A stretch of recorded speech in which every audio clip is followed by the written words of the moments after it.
اللهم صل على محمد وآل محمد.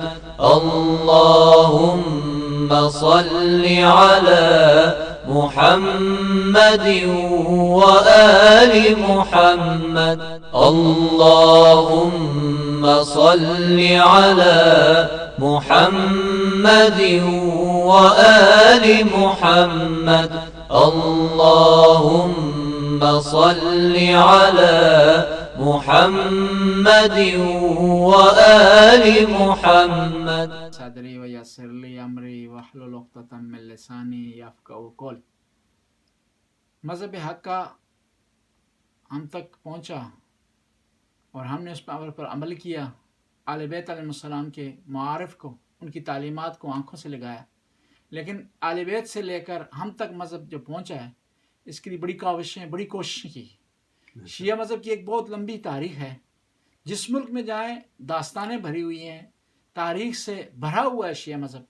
اسی طرح ناروے بھی آج جو ہے وہ 2021 سن شروع ہو گئے، لیکن یہ مذہب کس طرح یہاں شروع ہوا، کس طرح ازداری کا یہاں آغاز ہوا، مجالس کس طرح شروع میں ہوتی تھیں، اور کس طرح آل بیت کے ماننے والے دل و جان سے ان مجالس میں شرکت کرتے تھے، مشکل حالات کے باوجود نظر کا انتظام کرتے تھے، پروگرام کا انعقاد کرتے تھے، اور اپنی استطاعت کے مطابق اگر عالم دین نہیں ملتا تھا، ذاکر نہیں ملتا تھا، تو کیسٹ لگا کر کے آل بیت علیہ السلام کے ذکر کا اہتمام کرتے تھے.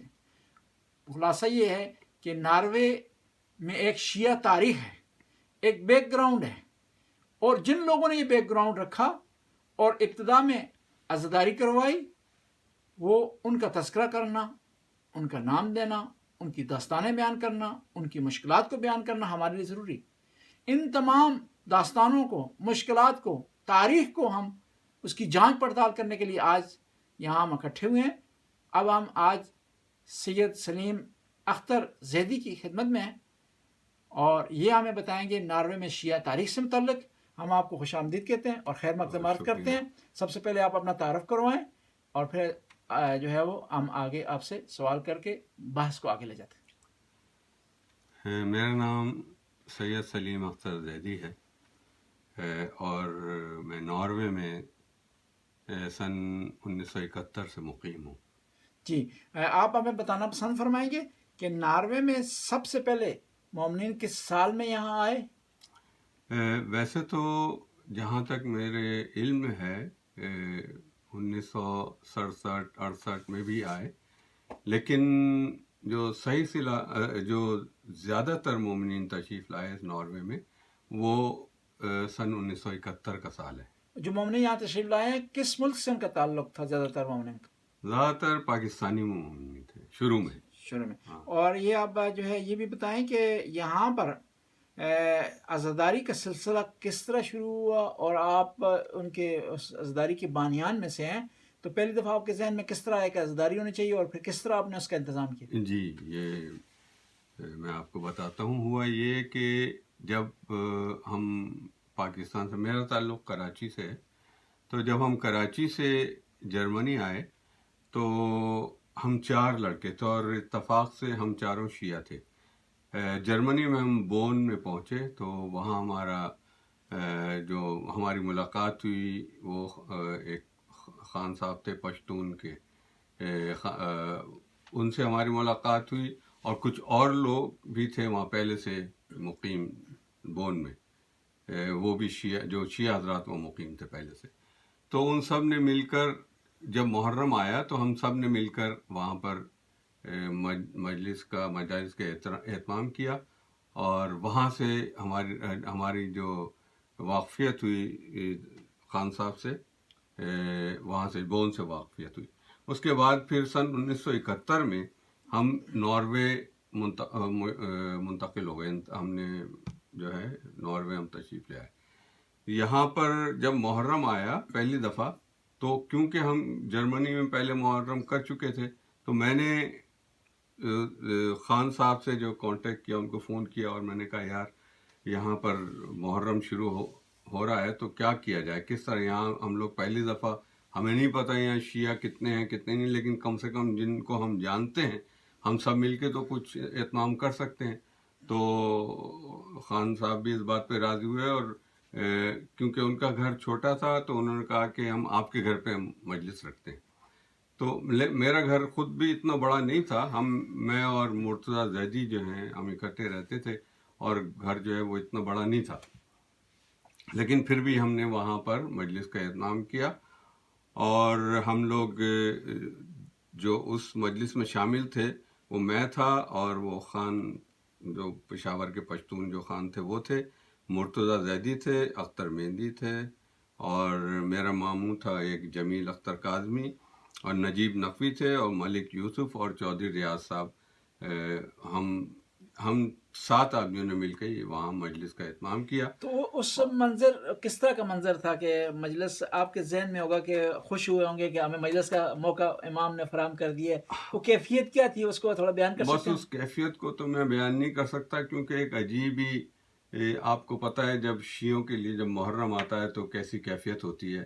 ہم لوگ ظاہر ہے کہ شیعہ گھرانے سے ہمارا تعلق تھا، بچپن سے ہم مجالس میں جاتے رہے، ہمیں پتہ ہمارا جو ایک جذبہ بن چکا تھا، ہماری جو ایک یعنی شخصیت بن چکی تھی، وہ محرم آتے ہی جو ہے وہ آپ کو تو پتہ ہے وہ ایک عجیب یاسیت، ایک غم کی حالت میں جو ہے شیعہ ہو جاتے ہیں. تو وہی حالت ہماری بھی تھی، تو ہم نے اسی جذبے کے تحت اس مجلس کا اہتمام کیا. بہرحال تو یہاں میں تھوڑی یہ چیز ایڈ کروں گا کہ شیعہ جہاں بھی کہیں ہو، محرم آ جائے تو اس کے دل میں ایک تڑپ ہوتی ہے، بالکل، اور جس سال اس کا محرم مس ہو جائے تو اپنے آپ کو کوستا ہے ہاں کہ بالکل، اس سال مجھ سے کون سا گناہ سرزد ہو گیا ہے کہ امام نے مجھے اس مجلس میں نہیں بلایا جہاں بی بی پاک آتی. بالکل بالکل، یہی وجہ تھی، یہی جذبہ تھا جس کی وجہ سے ہم نے اس مجلس کا اہتمام کیا. بہرحال تو وہاں ہم زیادہ کچھ پڑھ تو نہیں سکے. میرے پاس ایک پرانی کیسٹ تھی علامہ رشید ترابی صاحب کی، وہ ہم نے لگا کے مجلس سننے کی کوشش کی. وہ حالانکہ آواز تو خراب تھی لیکن پھر بھی مجلس ہم کافی حد تک اس کو سن سکے. اور اس کے بعد پھر میں نے نوحہ پڑھا، اور ان لوگوں نے جو باقی جو دوسرے حضرات تھے موجود ان لوگوں نے پہلی ماتم دفعہ کیا. یاد ہے آپ کو کون سا نو آپ نے پڑھا تھا سر؟ ہاں وہ چند جملے پڑھ سکتے ہیں اس کے؟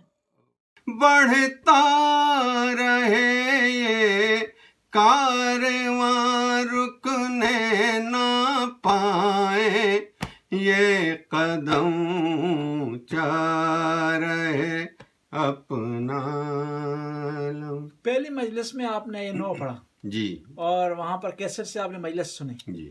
اور آپ بتانا پسند کریں گے کہ وہاں نظر و نیاز کیا تھی؟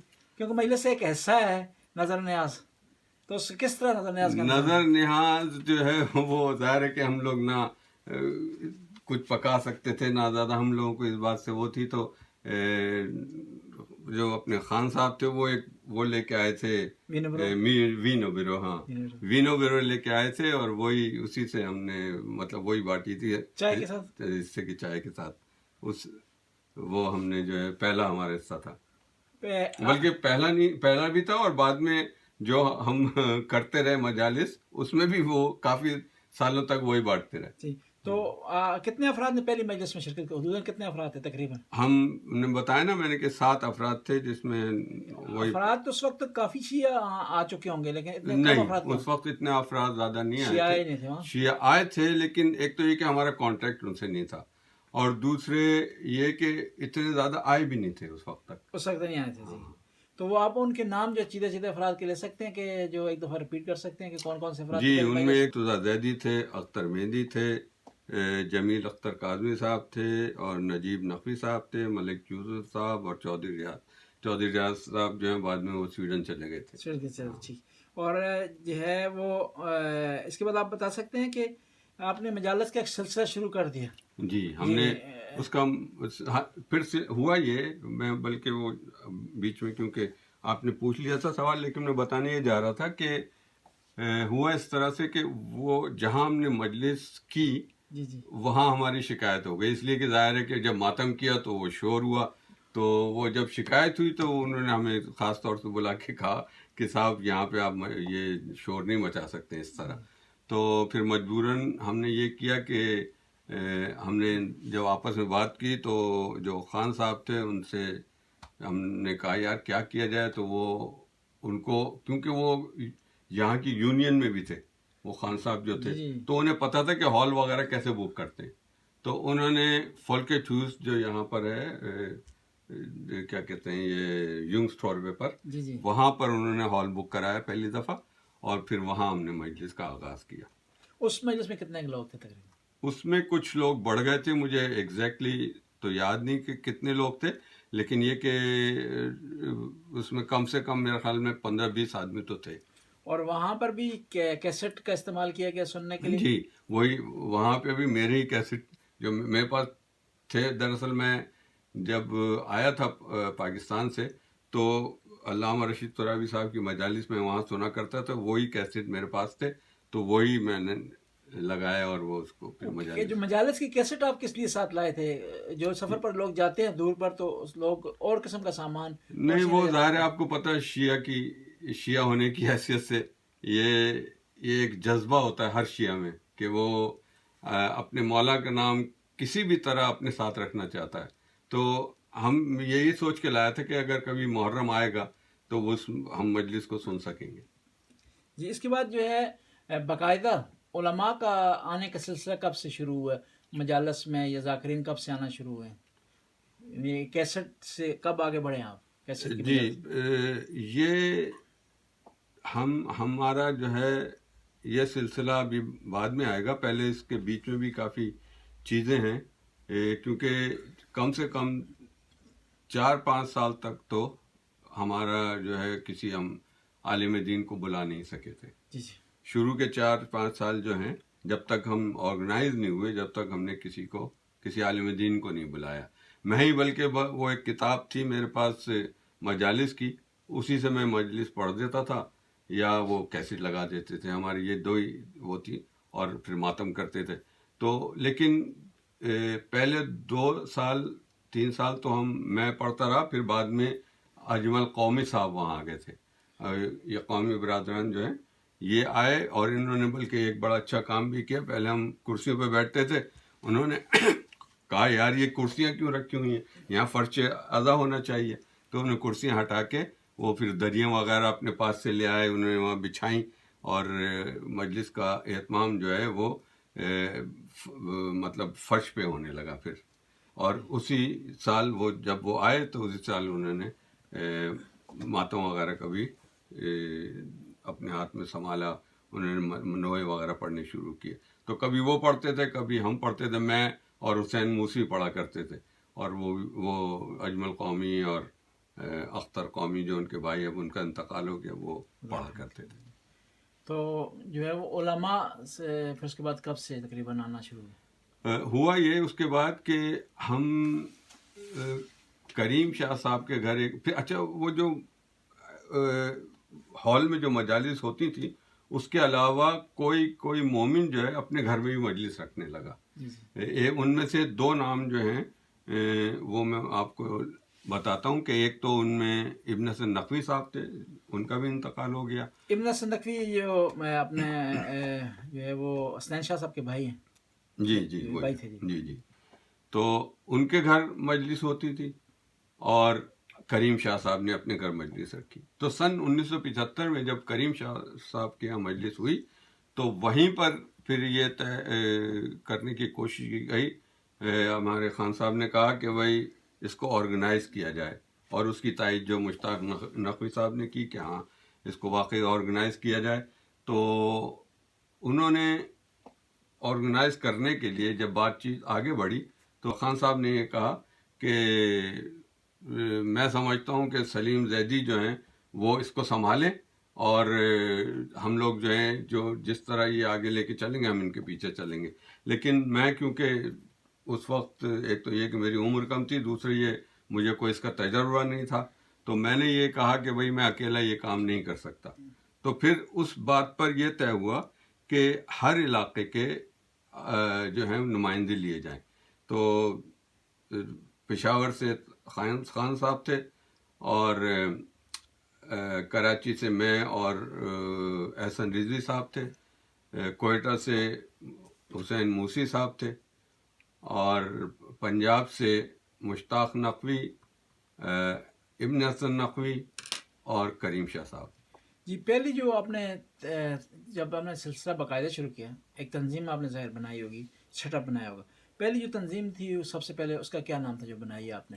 اس کا نام ہم نے وہی رکھا جو خان صاحب نے جس نام سے وہ بک کرائی تھی۔ اچھا ہاں، میں آپ کو یہ بتانا بھول گیا کہ جب پہلی دفعہ فولکٹ ہاؤس میں جب وہ بک کرانے گئے ہال، تو وہاں جو خاتون وہاں آفس میں بیٹھتی تھی، اس نے انہیں بتایا کہ بھائی اگر آپ اسے پرائیویٹ بک کرائیں گے تو آپ کو مہنگے پڑے گا، اگر آپ کسی آرگنائزیشن کے نام پہ بک کرائیں گے تو وہ سستا پڑے گا، بلکہ آدھی قیمت پہ پڑے گا۔ ہم نے کہا ٹھیک ہے، پھر انجمن حسین یہ، کیونکہ انہوں نے مجھے بعد میں بتایا کہ ہمارے پاس مطلب وہ ایک انجمن تھی وہاں پشاور میں، تو اسی کے نام میرے دماغ میں آیا تو میں نے وہی نام لے کے وہاں پہ بک جی ہاں، کرا پشاور میں ایک ہے، ایک امام بارگاہ حسینیہ ہال کے نام سے صدر میں حسینیہ۔ بہرحال تو وہ انہوں نے انجمن حسینی کے نام سے ہال بک کرایا، تو بعد میں پھر ہم نے اسی نام کو جو ہے جاری رکھا۔ ہم نے کہا ٹھیک ہے، یہ اسی نام سے آگے بڑھاتے ہیں اس آرگنائزیشن کو۔ یعنی گویا یہ کہ ایک عزاداری کا آغاز بھی اس طرح ہوا اور ایک خود انجمن حسینی کی بھی بنیاد اسی زمانے سے جو ہے ڈلی جی، بالکل، جو آج ایک انجمن حسینی کے امام بارگاہ ہے، مسجد ہے، ایک سیٹ اپ ہے پورا، وہیں سے اس کی بنیاد چلی۔ بالکل جی اس کے بعد اگلا سوال یہ ہے کہ آپ جو ہے بتا سکتے ہیں کہ ابھی تک جو چیدہ علماء، نامور علماء یہاں آ چکے ہیں اور خطاب کر چکے ہیں پاکستان سے، انڈیا سے یا دوسرے ممالک سے، وہ کون کون ہیں؟ جی تو جب ہم نے جب اسے آرگنائز کر لیا تو پھر ہمارے پاس مستقل جگہ اس وقت بھی نہیں تھی، ہم وہی ہال لے کر جو ہے مجالس ہم نے جاری رکھی۔ کبھی ہم فولکٹ ہاؤس میں ہال لیتے تھے، کبھی ایک کوئی جنا ہال ہے وہاں پہ لیتے تھے، بلکہ وہاں تو یہ بھی ہونے لگا تھا کہ باقاعدہ ایک مشتاق نقوی صاحب کے گھر میں جو ہے علم سجایا گیا پہلی دفعہ۔ اچھا، اس سجانے میں اختر قومی کا بڑا ہاتھ تھا، اس نے اس علم کو سجایا، اور پہلی دفعہ جو علم نکالا ہم نے وہ جنا ہال میں نکالا۔ اچھا ہاں، اور اس کے بعد پھر یہ اس وقت یہ طے ہوا کہ یار مطلب ہم جو ہیں کسی عالم دین کو بلایا جائے، تو ہم نے جہاں تک مجھے یاد پڑتا ہے سب سے پہلے جو عالم دین یہاں تشریف لائے وہ مولانا مفتی جعفر صاحب تھے۔ جی باقاعدہ عالم دین، جی، جو عالم دین جو مجلس پڑھنے کے لیے یہاں، اور اس وقت تک شیعوں کی تعداد بھی کافی ہو چکی تھی۔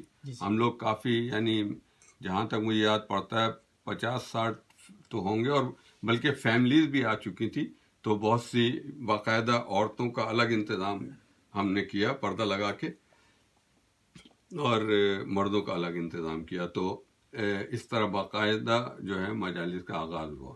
جی تو یہ سننے میں آیا یہاں پر جو ہے نصیر الدین اجتہادی صاحب بھی، جی یہاں پر میں آپ کو بتاتا ہوں، مولانا مفتی جعفر صاحب آئے، علامہ نصیر الاجتہادی صاحب آئے، مولانا رضی جعفر صاحب آئے، علامہ ذیشان حیدر جوادی صاحب آئے، فیروز حیدر عابدی صاحب، پھر مولانا شمشاد جو یہاں پر آج بھی موجود ہیں، وہ تشریف لائے۔ مطلب اور بھی علماء اس میں آتے رہے جن کے نام مجھے سب علماء کے نام یاد نہیں ہیں، میں معذرت خواہ ہوں، ظاہر ہے میں سب علماء کے نام یاد بھی نہیں رکھ سکتا، لیکن یقیناً کہیں نہ کوئی ریکارڈ ہوگا، اگر آپ اس کا معلومات چاہتے ہیں تو وہ مل جان سکتے علی ہیں۔ شاہ صاحب مثلاً یہاں تشریف ہاں، جان علی، یہ تو سب یہ بعد میں تشریف لائے۔ اچھا ہاں، یعنی میں شروع کے زمانے کی بات کر رہا ہوں، تو اس شروع کے زمانے میں صرف تو نہیں کہوں گا میں، اور بھی علماء ہوں گے مجھے لیکن یاد نہیں ہے، لیکن جو مجھے یاد ہے وہ یہ علماء ہیں۔ جی آپ نے یہ پروگرام شروع کیا، یہاں پر عزاداری کا ایک سلسلہ شروع کیا ہے، تاریخ کی، اشیاء کی ایک تاریخ آپ نے رقم کی، یہ کس جذبے کے ساتھ آپ نے کام کیا؟ حالانکہ آپ پردیس میں تھے، مالی مشکلات آپ کی تھیں، آپ یہاں آئے تھے اس لیے کہ کچھ کما کر کے گھر بھیجیں پاکستان یا یہاں سیٹ اپ اچھا بنائیں، تو کس جذبے کے تحت آپ نے ایک نیا کام اپنے ذمہ لے لیا؟ مولانا صاحب، جہاں تک یہ میں صرف اپنی بات نہیں کروں گا، ہر شیعہ جو ہوتا ہے اس کی زندگی میں مولا حسین کا غم شامل ہوتا ہے، اور وہ اپنی زندگی کو مکمل ہی نہیں سمجھتا جب تک مولا حسین کا غم اس کی زندگی میں شامل نہ ہو۔ تو ہم چاہے جو بھی کام کریں لیکن اس کے بغیر ہماری زندگی مکمل ہوتی ہی نہیں ہے، اور یہی وہ جذبہ لے کے چلے. یعنی ایک شیعہ اس کی زندگی میں جہاں دوسرے امور ہیں وہاں عزاداری کا ہونا، اہل بیت کی محبت کا ہونا، لازمی اہل بیت کی تعلیمات کا ایسا ہونا چاہیے، ورنہ وہ شیعہ مکمل ہے نہیں. مکمل ہی نہیں. جی اچھا، اس کے بعد آپ بتائیں کہ بلکہ میں تو یہ کہوں گا شیعہ تو شیعہ، بلکہ وہ انسان بھی مکمل نہیں ہے. جی بے شک بے شک. اس کے بعد آپ بتائیں کہ اس وقت جب آپ نے عزاداری شروع کی، جی ایک چھوٹی سی جگہ تھی، خاص نیاز کا انتظام نہیں تھا، عزاداری کھل کر آپ نہیں کر سکتے تھے، افراد جو ہے وہ کم تھے، نو پڑھنے والے نہیں تھے، ذاکرین حضرات نہیں تھے، علماء نہیں تھے. صحیح، وہ جو ہے اپنے طریقہ کار سے آپ نے ان مشکلات میں شروع کی. اور اس وقت کی عزاداری اور آج کی عزاداری میں فرق کیا ہے یہاں ناروے میں؟ بہت بڑا فرق ہے، کیونکہ اس وقت جو ہمارے وسائل تھے وہ بہت کم تھے. ہمارے یعنی ہمارے پاس مالی وسائل بھی اتنے زیادہ نہیں تھے جو آج ہیں، اور ہمارے پاس جو دیگر وسائل ہیں یعنی علماء کی رہنمائیت جو آج ہے، جو کیونکہ یہاں اب آج جو ہے علماء موجود ہیں جو ہمیں ہمارے رہنما جو ہمیں راستہ دکھاتے ہیں. اس وقت ہمارے پاس کوئی بھی نہیں تھا. ہم لوگ جو خود اپنے دماغ سے سوچ سکتے تھے، سمجھ سکتے تھے، صرف وہی لے کے چلتے تھے. تو ظاہر ہے کہ آج جو کچھ بھی ہے عزاداری اور شیعوں کا جو جس طرح آرگنائز ہوئے ہیں وہ اس زمانے میں آرگنائز نہیں تھے. یا مسجد آج بن گئی ہے، علماء کافی تعداد ہے، آج مسجد بھی بن گئی ہے اور سینٹر بھی ہمارے قائم ہے. اس وقت تو ہمارے پاس جگہ بھی نہیں تھی. یعنی ہمیں کرائے، حد یہ ہے کہ ہم بعض دفعہ چرچ کے ہال کرائے پہ لیا کرتے تھے اور وہاں پر ہم مجالس ماتم کا اہتمام کرتے تھے. یہ آپ نے بڑا پیارا فرمایا کہ آج کی عزاداری صداری میں فرق ہے. ابھی مواقع زیادہ ہیں، وسائل ہیں، علماء ہیں، مادی لحاظ سے بھی وسائل ہیں اور معنوی لحاظ سے بھی وسائل ہیں. جو ہے اگلا سوال یہ ہے کہ شیعہ جہاں عزاداری کرتے ہیں، اہل بیت کا ذکر کرتے ہیں، اہل بیت کی مدحت کرتے ہیں، لیکن جب تک ان کے درمیان کوئی عالم دین نہ ہو تو ان کی لائن سیدھی نہیں ہو پاتی، بلکہ آپس میں اختلاف ہو جاتا ہے، وہ ہر آدمی فتویٰ دینا شروع کر دیتا ہے. تو یہاں پر جو باقاعدہ عالم دین آئے پہلی دفعہ اور مستقل طور پر وہ مولانا شمشاد رضوی صاحب ہیں. ان کے آنے سے کیا فرق پڑا یہاں پر عزاداری پر، خود یہ اہل بیت علیہ السلام کی تعلیمات پر، عبادتوں پر کیا فرق پڑا ہے؟ کیا اثر انداز ہوئی ان کا آنا؟ ظاہر ہے کہ یہ تو زمین و آسمان کا فرق ہے، کیونکہ آپ یہ سمجھ لیجیے نا کہ ایک گروہ جس کا کوئی رہنما نہ ہو اس کی کیا حالت ہوگی. وہ کو ظاہر ہر آدمی اپنی اپنی بولی بولتا تھا، اپنے اپنے طریقے سے. علم جو ہے کسی کو پوری طرح علم نہیں تھا. ہر کوئی جو ہے اپنے کسی سے کچھ پوچھے مسائل یا کچھ بھی تو وہ اپنے طریقے سے بتاتا تھا. ظاہر ہم اس وقت ہمارے پاس صرف ایک ہی راستہ تھا کہ ہم جب کوئی دینی مسائل پیدا ہوتے تھے تو ہم مولانا مقبول صاحب جو سویڈن میں تھے ان کو فون کر کے پوچھ لیا کرتے تھے. لیکن اس کے باوجود بھی وہ تو ظاہر ہر وقت تو فون نہیں کر سکتے، تو اس کے باوجود بھی بہت سے ایسے مسائل پیدا ہوتے تھے کہ ہم اس کا حل ہی نہیں تلاش کر پاتے تھے. مثال کے طور پہ اب یہاں پہ نماز عید کا مسئلہ تھا جیسے، تو اب ہماری سمجھ میں نہیں آیا ہم عید کی نماز پڑھیں کیسے. تو جب تک علماء یہاں پہ تشریف نہیں لائے، جب تک مولانا شمشاد تشریف یہاں نہیں لائے، جب تک نماز عید صحیح طرح ہوئی نہیں. ایک دفعہ میں آپ کو بڑے دلچسپ بات بتاتا ہوں. ایک دفعہ ہوا یہ کہ ہم نے مولانا مقبول احمد صاحب سے پوچھا کہ ہم کیا کریں ہماری نماز عید. تو کہنے لگے کہ ایسا کریں کسی کو آگے کھڑا کر لیں اور ایک جو ہے اسے وہ جو پڑھنا جانتا وہ تحفۃ العوام جو زمانے میں ہوتی تھی مشہور کتاب ہے آپ کو بتایا، تو اس میں جو عید کا طریقہ ہے وہ پڑھتا جائے اور دوسرے پڑھتے جائیں. تو رضی جعفر صاحب جو تھے، رضی جعفری، وہ انہوں نے کیا کیا، کتاب لے کے اور پھر نماز پڑھائی. تو وہ بہرحال وہ پڑھا تو دی، لیکن ظاہر ہے کہ جو ایک عالم دین کے پیچھے نماز ہوتی ہے وہ نماز وہ اس طرح تو نہیں ہو سکتی تھی. جی آپ مختصر کرتے ہیں. آپ جو ہے آئندہ جو نسل ہماری آ رہی ہے اور وہ اپنے آپ کو شیعہ کہیں گے، اپنے آپ کو اہل بیت کا ماننے والا کہیں گے، اپنے آپ کو مجتہدین کا مقلد کہیں گے، ان کے لیے کیا پیغام دینا چاہتے ہیں کہ ان کو یہ عزاداری جو جہاں تک آپ نے پہنچائی، تگ و دو سے، مشکلات سے گزر کر کے، پریشانیاں جھیل کر کے جہاں تک پہنچائی، اس کو آگے کس طرح بڑھائیں ہوں، کیا اقدامات کریں ہوں؟ جی بالکل پیغام ہے ان کے لیے. سب سے پہلے تو میں یہ کہوں گا کہ ہم نے تو کام کر کے جو جیسا بھی کیا عزاداری کو یہاں تک پہنچایا، بلکہ بہت سے ہمارے بعد آنے والے لوگوں نے ہم سے بھی بہتر کام کیا اور یہاں تک اس آرگنائزیشن کو، بلکہ یہاں جتنی بھی آرگنائزیشنس ہیں مسلموں میں، سب کو آگے بڑھایا اور یہاں تک پہنچایا. اب میں اپنی آئندہ نسل کو یہ پیغام دوں گا کہ ایک تو وہ دین کے ساتھ مخلص ہوں. مطلب یہ نہ ہو کہ اپنے ذاتی مفاد کے لیے ایک دوسرے کی ٹانگیں کھینچیں. وہ آپس میں جو ہے مل جل کر محبت سے متحد ہو کر کام کریں. اس لیے کہ بہت سی لوگوں کے دلوں میں یہ ہوتا ہے کہ میں یہاں کچھ صدر بن جاؤں یا میں آگے بڑھ جاؤں اور دوسروں کے نظروں میں میری جو ہے وہ، یہ اس طرح سے دین کے کام نہیں ہوتے. دین کے کام کے لیے مخلص ہونا بہت ضروری ہے. اور جب آپ دین کے لیے کام کریں تو یہ نہ سوچیں اپنی ذات کو جو ہے اس کو نفی کر دیں. یہ نہ سوچیں کہ میری اپنی ذات کو بڑھانے کے لیے، اپنے آپ کو اجاگر کرنے کے لیے جو ہے آپ اس کے ساتھ، دین کے ساتھ مخلص نہ ہو. تو سب سے پہلے دین کے ساتھ مخلص ہو کے کام کریں. علماء سے رابطے میں رہیں، کیونکہ بغیر علماء کے آپ کو کوئی راہ نہیں دکھائے. جو عالم دین ہوتا ہے وہ قوم کو راہ دکھاتا ہے. اگر آپ علماء سے رابطے میں نہیں رہیں گے تو ظاہر ہے کہ آپ کو صحیح راستہ نظر نہیں آئے گا. اور دوسری بات یہ کہ علماء کے ساتھ رہنے کا مقصد یہ ہے کہ آپ علماء کا بھی احترام کریں اور اپنے سے جو بزرگ ہیں آپ کے، جنہوں نے یہاں تک پہنچایا، ان کا بھی احترام کریں. کیونکہ میں دیکھتا ہوں یہاں سے بہت سے لوگ جو ہیں اپنے بزرگوں کا احترام نہیں کرتے. اور یہ میرا سب سے بڑا پیغام ان کے لیے یہ ہے کہ علماء پہلے اور پھر بزرگ، ان کا احترام کرنا آپ کا فرض ہے. اگر آپ نہیں کریں گے تو اس کے جواب دہ ہوں گے آپ. اور اس کے علاوہ پروگراموں میں باقاعدگی طور پہ شرکت کریں. یعنی دینی پروگرام جو مجالس محافل ہوتے ہیں اس میں آپ شرکت کریں. دین کی خدمت کے لیے ہمیشہ تیار رہیں، آگے بڑھیں.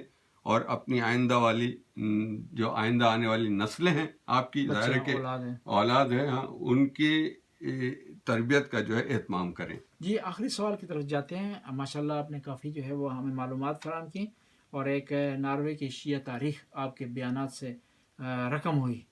آخری سوال یہ ہے کہ آپ بتائیں کہ شیعہ مذہب کو کے مستقبل کو ناروے میں آپ کس نگاہ سے دیکھتے ہیں؟ شیعہ قوم کے مستقبل کو میں حالانکہ دیکھیں صورتحال یہ ہے کہ ایک مسجد بن گئی ہے یہاں پر، مساجد امام بارگاہ کئی ہو گئی ہیں، 10 سے زیادہ سینٹر بن گئے ہیں شیعہ. پھر اس کے علاوہ ہمارے پاس علماء آ گئے ہیں جو نرویجن زبان بولتے ہیں، اور پھر ایکٹیو ہو گئے ہیں. نئی نسل جو ہے وہ روایت سے ہٹ کر کے مذہب کو اپنا رہی ہے اور مذہب پر عمل پیرا ہو رہی ہے. اس تناظر میں کس طرح دیکھ رہے ہیں آپ؟ میں یہی کہنے جا رہا تھا کہ میں اس کا شیعت کا مستقبل بہت تابناک دیکھتا ہوں جو مجھے نظر آ رہا ہے. اس لیے کہ جو ہماری آئندہ آنے والی نسل ہے وہ ایک تو یہ کہ ماشاءاللہ وہ تعلیم یافتہ ہے.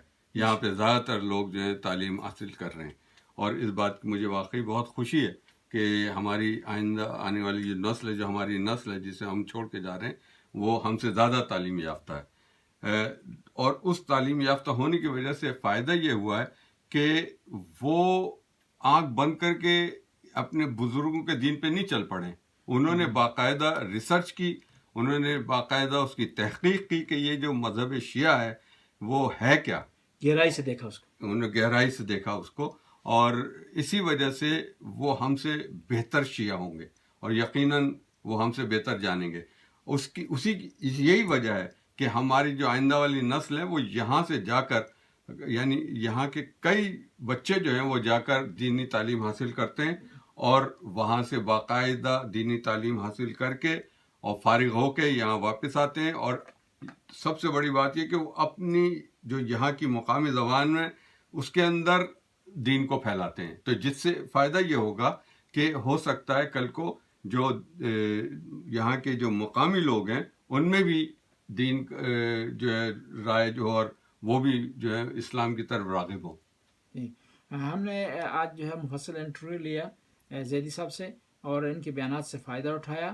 ہمیں پتہ چلا کہ 1975 کے بعد باقاعدہ مجالس کا یہاں آغاز ہوا اور علماء کے نہ ہونے کے باوجود بھی مومنین نے اپنی تگ و دو سے زحمت سے پریشانیاں اٹھا کر کے مجالس کا اہتمام کیا, محافل کا اہتمام کیا, نمازیں کوشش کی کہ مشترکہ طور پر جماعت کے ساتھ پڑھی جائیں. پھر اس میں بڑا کردار ہے مقبول صاحب کا, مقبول نوگانوی صاحب کے, کہ وہ یہاں آتے رہے. میں معاف کیجیے گا آپ کی بات کاٹتے ہوئے ایک بات کہوں گا کہ جب وہ آپ نے مولانا شمشاد کے سلسلے میں جو سوال کیا تو اس وقت میں پوری صحیح طرح سے جواب نہیں دے سکا, لیکن جو ہماری جو شیعہ قوم کی جو تبدیلی آئی ہے وہ مولانا شمشاد کے آنے کے بعد ایک بہت بڑی تبدیلی آئی ہے. کیونکہ یہاں جس طرح میں نے بتایا کہ ہم لوگ آ تو گئے تھے اور ہمیں پتہ بھی تھا کہ ہمارا مذہب کیا ہے اور ہم تھوڑا بہت جانتے بھی تھے, لیکن جو صحیح معنوں میں معلومات ہمیں حاصل ہوئیں دین اسلام کے اور مذہب حقہ کے بارے میں وہ مولانا شمشاد کے آنے کے بعد ہوئیں. اور جو باقاعدہ نماز اور روزے اور مجالس محافل وغیرہ کے جو بھی اہتمام ہوئے ان کے آنے کے بعد وہ اس سے پہلے کبھی نہیں ہوتے تھے. تو یہ سلسلہ آگے بڑھتا رہا, یہ مذہب کی تعلیمات کا اس کو لوگوں تک پہنچانا, اس کو خود مومنین نے حاصل کرنے کی کوشش کی. علماء کا پھر آنا یہاں شروع ہو گیا, علماء کے آنے سے برکات بھی نازل ہوئیں. پھر مستقل طور پر آئے عالم دین جس طرح مولانا شمشاد رضوی صاحب ہیں, انہوں نے آ کر کے جو ہے وہ ایک منظم کیا اس سسٹم کو, ایک طریقہ کار کو, اور متحد کیا مومنین کو. اور پھر آج اس کے نتیجے میں ہم مسجد ہے ہمارے پاس شیعوں کے پاس, علماء یہاں پڑے ہوئے ہیں, یہاں سے جوان بچے جا کر ایران میں پڑھ چکے ہیں. ہم یہاں پر آخر میں تمام ان مومنین مومنات کے لیے دعا کریں گے جنہوں نے بھی مذہب حقہ کی یہاں خدمت کی ہے اور ان تعلیمات کو ہم تک پہنچایا ہے. اگر وہ زندہ ہیں ان کی توفیقات میں خدا اضافہ فرما, اگر دنیا سے چل بسے ہیں یا اللہ ان کی قبروں کو منور فرما, ان کی نور کے جو ہے بارش ان کی قبروں پر نازل فرما. جن مومنین مومنات یہاں خدمت کی, خاص طور پر جو ہے جن کے نام لیے گئے یہاں پر, یا اللہ انہوں نے خدمت یہاں کی, یا اللہ ان کی توفیقات میں اضافہ فرما, یا اللہ ان کی حاجت روائی فرما, پریشانی کو آسانی میں تبدیل فرما. ربنا آتنا فی الدنیا حسنہ وفی الآخرۃ حسنہ وقنا عذاب النار. اللہم صلی اللہ